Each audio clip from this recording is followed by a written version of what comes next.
Welcome to the Slop Temple. We pray this video helps. In this video, I will explain how to make ring donuts at home. Start your homemade ring donut journey by activating your yeast in warm milk with a touch of sugar.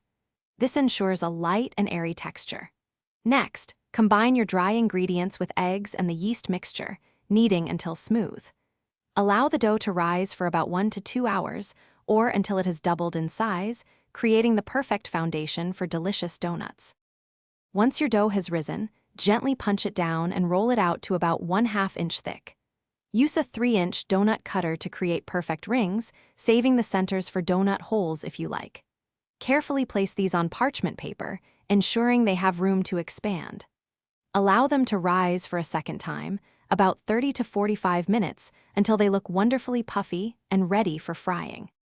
Now for the exciting part, frying. Heat about 3 to 4 inches of vegetable oil in a sturdy pot to 350 degrees Fahrenheit.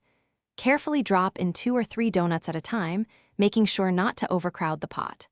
Fry each side for 1 to 2 minutes until they achieve a beautiful golden brown color.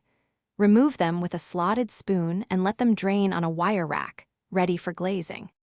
The final touch is the glaze.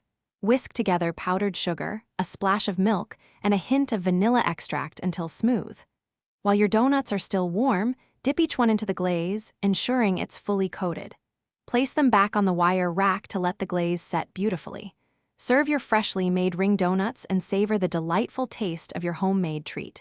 They're perfect for any occasion. Thanks for watching. Consider subscribing if we helped you.